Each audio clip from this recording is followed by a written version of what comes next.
Thank you for coming. This is, we're going to be talking today about, well, it's an FP talk, where we'll be discussing different patterns in what I like to refer to as instruments of functional programming, and some gems that we'll take a look at along the way.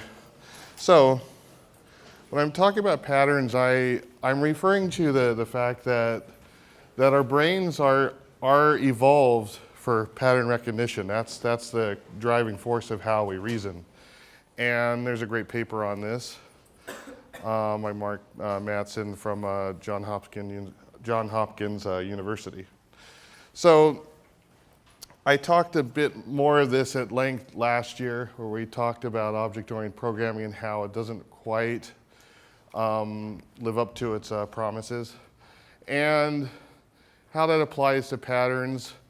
Pattern recognition. Well, OOP was designed to model physical objects with the idea that you can represent software systems using physical objects as well, but transitivity doesn't apply here, so you lose a lot of the benefit of using OOP in your software designs.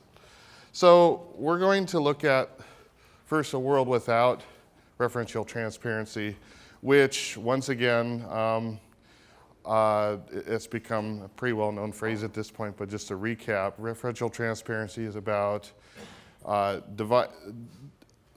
your software being defined as a collection of functions that their output is governed entirely by their input, independent over space and time.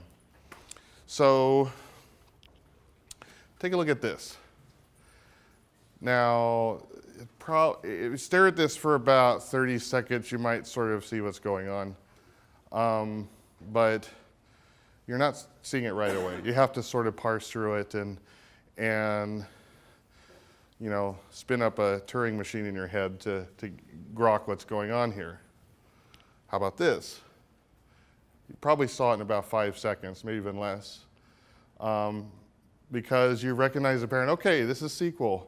And you see what's going on here pretty much right away. Well, we know both languages. We know Scala and SQL, but SQL is a declarative language by nature, assuming you're not doing funky things with cursors and such. But for the most part, it's a declarative language. So that really aids with pattern recognition. Now, syntax is part of it, actually. So if we were to say, okay, we'll turn SQL into a Lisp-like language, I would argue you're still recognizing the pattern here of what's going on faster than the imperative form. But there's a little of what I like to call syntactic camouflage here, because you have lots of parentheses. And you kind of lose the benefits of the infix notation, which you have in languages like Scala. Now let's consider this. Another perfect example. You take a look right here and you say that we're manipulating an immutable stack here, pushing nodes here. Probably take a little bit to really realize what exactly that is. Well, I'm going to show you this real quick before you get it. You probably see it right away what this is. This is a depth first traversal. So same thing, and FP, a lot of FP is about using recursion, and this aids with pattern recognition. Now, going from more imperative languages like Java, it's tempting to look at Scala and be really focused on the fact that, okay, we're into the whole brevity thing. We want to make code more succinct. And that is part of it, but really the question is how quickly we see these patterns. And when I mean patterns, I need to be precise here. I'm not referring to code formatting and style, and that includes names. However, names can mislead you. So you have names where either they're too precise or imprecise, meaning they might refer to a special case of what your code can actually do versus names that, well, are essentially comments that haven't been updated. And trying to structure your code using comments and what I refer to as syntactic code reuse, which is, for example, all the different string libraries where you're not really reusing any deep semantics, but just syntax for convenience.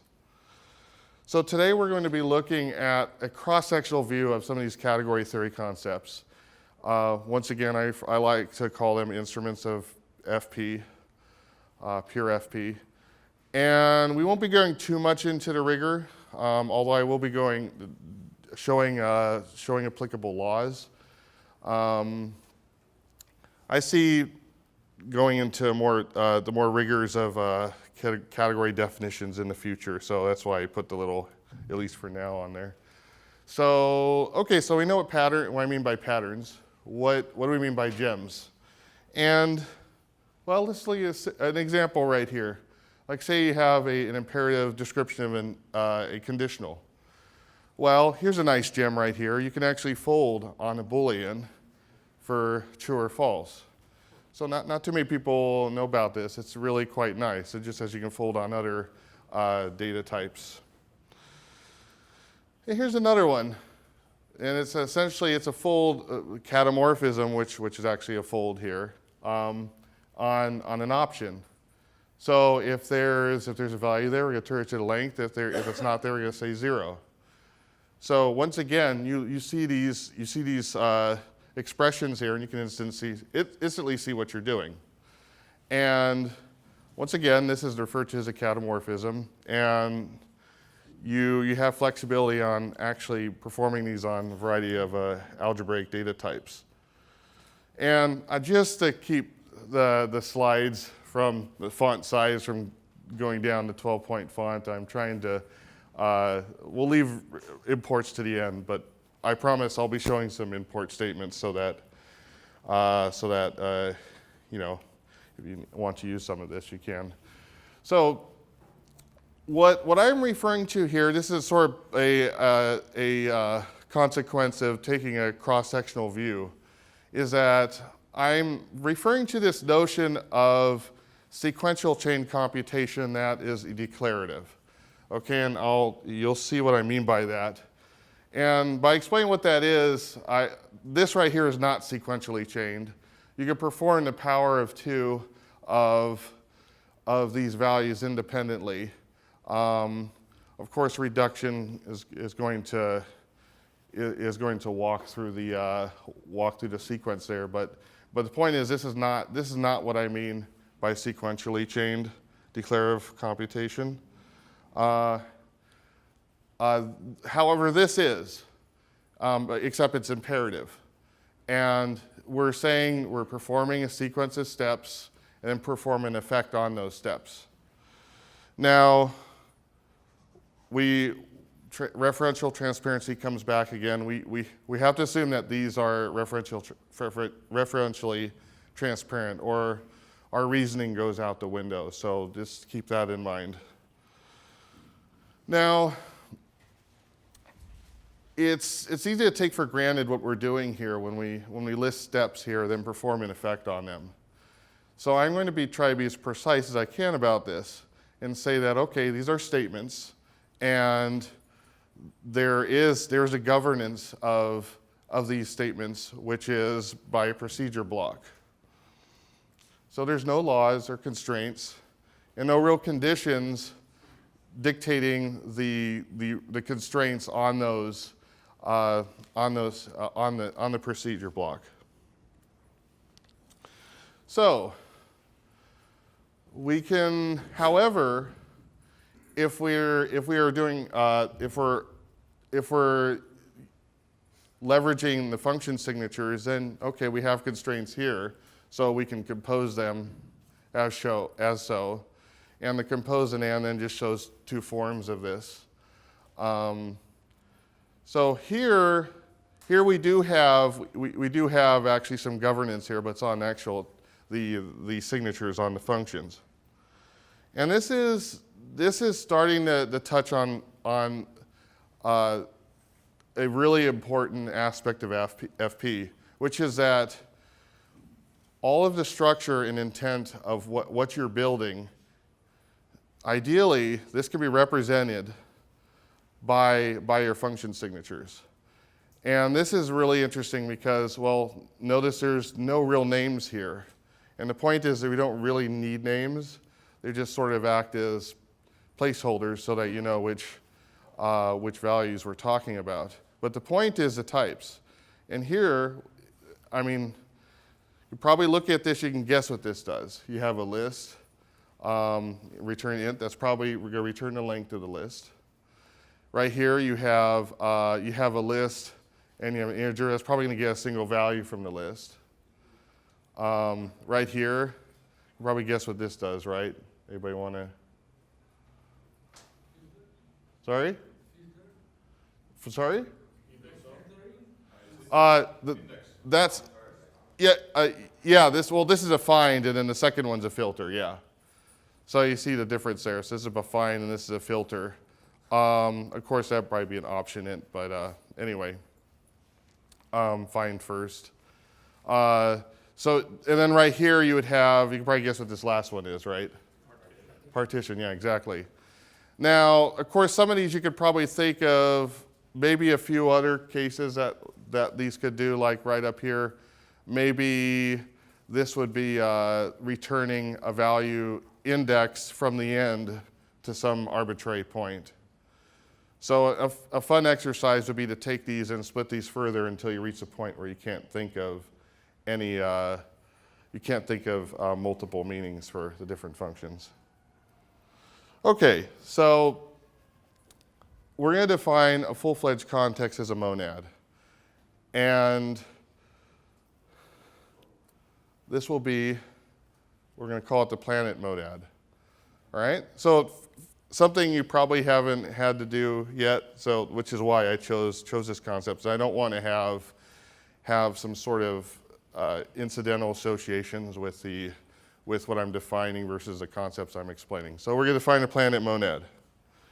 And we're going to say a planet monad represents the boundaries of all enclosed mass of type A.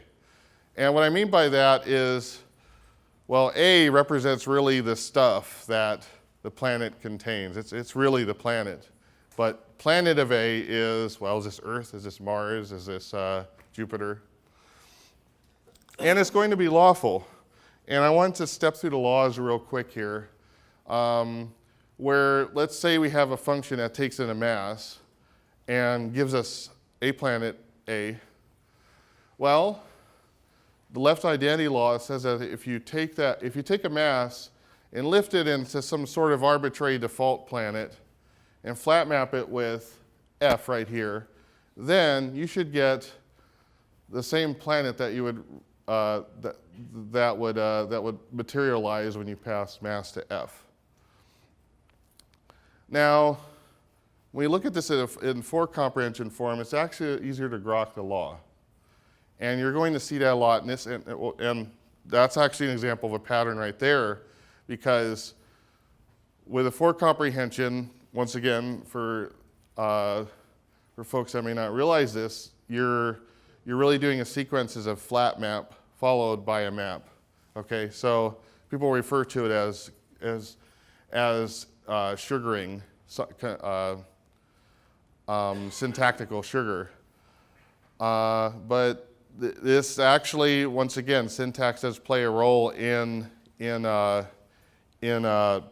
pattern recognition, and this actually helps with that. Yes? Sorry, what does dot point mean? So dot point, that is what that also referred to as pure or unit. What that does, that takes a value and lifts it into the context. So it will take a mass, which would be a type A, and then when you say point, it will actually, it'll generate a planet of A. And yeah, so we're doing a point, we're doing a flat map there. Now the right identity law says that, let's take a particular planet, Saturn, we flat map it with here doing a point on the mass, then we're going to get Saturn back. And you can kind of see a pattern there. In both cases, you have an actual planet. You see it on both the left and right identities. You have a specific planet that was defined, and you end up with an equality there on that as a result of the whole thing. And here is here's it shown as a for comprehension. Now finally we do the Associativity Law, which basically states that you take two flat maps across two functions, and that would be equivalent to doing a flat map and then doing a flat map inward of the first flat map call. Now this looks really interesting when you look at the for comprehension. It kind of looks like if you're looking at abstract syntax tree and you can take an operation and sort of shift it upward or downward in the tree. That's what this looks like. So yeah, it shows that you can actually, that these are equivalent to each other. That's the associativity law for monads. Now we're going to say that planet A is also a functor. So there's laws there as well. There's identity law, where identity is usually defined, but I'm defining it here just to, for clarity. You take Neptune and map it across the identity function, which is supposed to entirely preserve the same values. And it'll equal the same.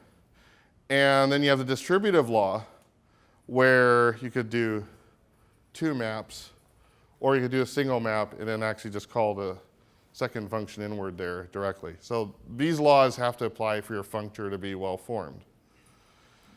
And once you follow these laws, then you gain all the benefit of the pattern recognition that we're going to continue talking about. All right, it's time for Doomsday. You probably saw this coming. We're going to have Earth, Mars, and Venus crash into each other. And we're going to do that using this function Doomsday, which takes in a sequence of masses and will give you a resulting mega planet union as a result. So we're once again revisiting what I refer to as a declarative sequential chain computation. And we're doing this within the context of a planet mass. So going back to our early example, we have step 1, step 2, and step 3. Now we have the same thing, but it's now governed by the structure of a monad within the context of a monad. So this gives you more guarantees. It gives you more precision about what you are able to do. And what we're doing here is we're saying, okay, we're going to take the masses of Earth, Mars, and Venus. They're about to crash into each other, but we need to prepare the humans, the Martians, and the Venusians for collision. So we have functions for doing that. And we also have the option of taking those functions and lifting them to the monad level. And the pattern there is that now these functions themselves actually return type planet A as opposed to just the altered mass based off of the preparation. And you can structure it a little bit differently. Comparing the two, it's arguably, I would say it's arguably cleaner this way because now you're just calling the function straight away and it's actually going to comprehension. But yeah, so those are two ways you could actually structure it, assuming that your functions are returning the actual monad type. Now, what are we gaining from applying a monad structure to this sequential computation? Well, it gives us the ability to accumulate a full context, and as your context is building up, you're progressively building up what is going to be your final result. Because if these were separate functions, let's say we go back to our example before where we're taking separate functions and just calling them chained in a row. Well, if we want to call another function at the end, it's going to have to take the values of all those previous functions. So you have to do all this ad hoc sort of thing where you're taking values, putting them in, assigning them to the other values, and you have to basically, you're thinking more to solve your problem than you really have to. Whereas here, your operations are governed by some principles, and you can actually build things quicker, actually. And that's what this is about. So right, yeah, so without a monad, it becomes a lot, there's a lot more ad hoc sort of work that you have to do. Now, taking this further, we can take planets and actually, in the code, the for comprehension looks the same. We can lift all those operations into an algebra. And by doing that, now there could be a transformation from planet op to planet, so that, and that's achieved using a natural transformation. And this is actually the basis of how we get, of how free monads work, using Koyonada. And I don't get too much into Koyonada or defining free monads in this talk. There's lots of talks about that. I didn't want to duplicate that right there. Yeah, I definitely recommend looking into that. And Koyonada as well, which is really about taking a data type and treating it like a functor. So anyway, so we're going to postpone Doomsday. And the way we're going to postpone Doomsday is we're going to say that, okay, all these operations, we're going to turn them all into disjunctions, some types. And meaning it could be either a failed or there's a mass returned. So the idea being that if preparation, it's like, oh, we don't have enough spaceships to take everybody off the planet. Okay, we're gonna return preparation failed, with the presumption that Doomsday will be suspended, which is great because you could just lie and say that you weren't able to prepare and Doomsday will never happen.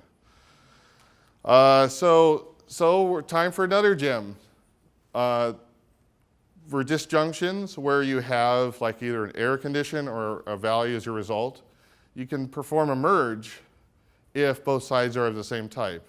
And this is actually a really useful little gem where you're doing a lot of processing with disjunctions, and you end up the case where, well, really it's a success on either side, or oh, it's an error on either side. You can do a merge on that. So very handy. So we're altering our original sequential chained execution here. But now we're using disjunctions, and you see it's not too much different. However, well, we have to lift these into actual disjunctions right here. These are success masses right here. And then right here we actually do what is known as a traverse, which is the same thing as a map in a sequence. I find in practice I use traverse quite a bit more, but yeah, traverses are very, very useful. And they're important because this final result needs to be a disjunction of either, say the error condition, which we're declaring as an integer here, or the planet string. Actually, that's supposed to be planet mass. This was based on some other sample code, so that should be planet mass right there. So say you have the error is an int and you have a planet mass. So traverse, what it does, it has the effect of inverting your types. So as we know that the prepare operations are all going to be returning disjunctions, and we need a disjunction return as a result, we need to have the disjunction be the outer type. And there's different kinds of traversals. There's traverse U, there's traverse underscore, there's traverse M. And they're for different types that you need to actually do a traverse on. Here we're using U because they're disjunctions. And U stands for unapply, by the way. So let's give a very simple definition for planet A and say that this is just a case class. Well, in order to actually use traverse on these then, since we're defining our own type here to traverse on, we need to define an implicit traverse applicative. And that has two methods that we need to define, app and traverse simple. Where what app does is it has this interesting where you take in the planet and also a planet of a function going from A to B, which that trips up a lot of people initially. First time I saw it, I'd look at it sideways a little bit. But all that says is okay, you have a planet of some type, and that type is a function. You're just placing a function there in the parameter. And that's what we're doing here. We're using that here, where we're saying we got the planet, we pull the mass out of that, and pass it to the function that's defined in f right there. And then we form our planet. So the app function definition here is quite simple. Traverse simple, well, we have a planet A, and we're going from A to f of B, where f is some applicative. Well, we want to return an f of planet B. And that's once again, that's for this inversion that has to happen. So you have to know how to do that. And this defines it right here, where you're saying you're doing a map operation over f at f a dot a, and then passing it to planet dot apply, which is just a reminder, that's a apply method for case classes for creating a planet. And then you have to define point, which is pretty straightforward. I mean, that's the same as actually constructing one. All right, we're gonna have one last gem here. And this is the Scalzi bind syntax. And this is really quite nifty here, where it's really sort of, and bind is actually it's referred to as, it's the same thing as a flat map. And the bind syntax allows you different high-level operations using flat maps right here. So you say you have a list, which 1, 2, 3, in list 4, 5, you get 4, 5, 4, 5, 4, 5. So the idea is the list 1, 2, 3 defined your structure of your thing, how many elements you're going to have. And this defines the elements. So you're actually, you have a 4 or 5 in place. I mean, it's flat map, so it's in place of 1, 2, and 3. And you can have operations from some algebra where you're saying, we're going to do this and then this. And then finally we have, say you're, to talk about the Peugeot 306, and say, John drives one of these, and you're going to take totally random, where you have a value here, and then you're effectively piping this to this function here. So pretty nifty. So Traverse has some laws here.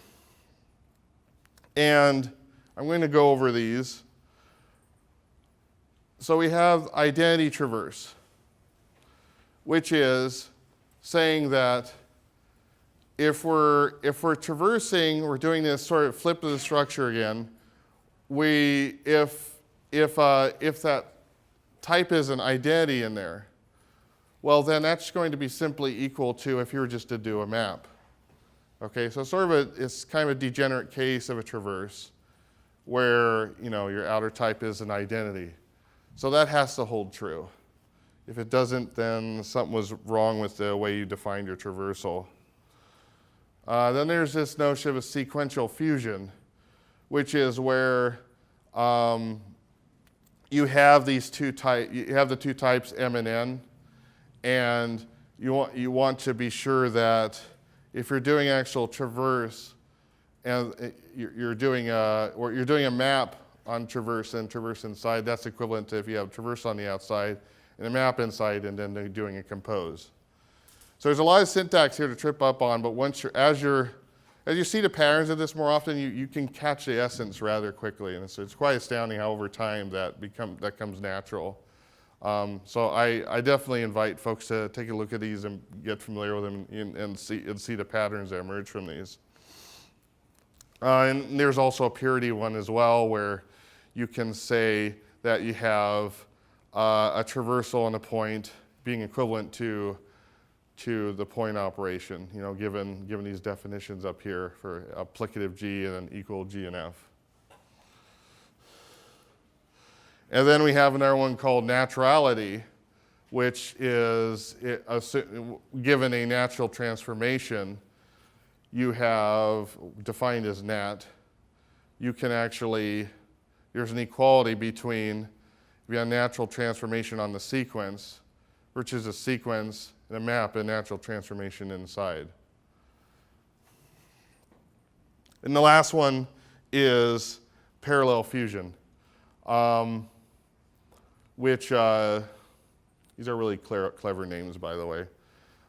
So you have the two different traverses here, either traverse and traverse here, and versus a traverse, and then have the actual product inside right there like that, and then see if they're equal like this. Okay, so I promised I would explain a bit about imports, and here's some of the imports that we're using actually here. And there's actually there are patterns. I recommend installing Ammonionite, or if you like to use the IDE, you could do that. You could go there as well and just kind of look through different possibilities as you're trying to get your types for doing various things. But the patterns generally are that you have syntax of various types and STD for standard and of different types. You have a few outliers here where you have like STD option and option syntax as well, as opposed to syntax option. That trips me up all the time. Actually, I've gotten used to that one, but it can trip you up for a while. So those are sort of some guidelines on imports. And yeah, I would say, I mean, during the unconference, I gave a talk on a library I wrote that was using cats. So interesting work there, interesting work in Scala Z. I invite people to take a look. There's a lot of interesting things happening. So, and then finally, I recommend folks to take a look at the Nelson project, which actually is another talk that's occurring at the same time as right now. So that's, I point this out here not only because I've actually been working on it this year on the infrastructure team, Verizon Labs, but also because there's a lot of what I talk about here. You see a lot of these patterns, a lot of heavy use of free monads and even combining different algebras, using coproducts and inject, and there's a lot of really neat, useful stuff to look at there. So highly recommend that. And so that's it for today. Thank you. Unless there's any questions. Oh, okay. Thanks.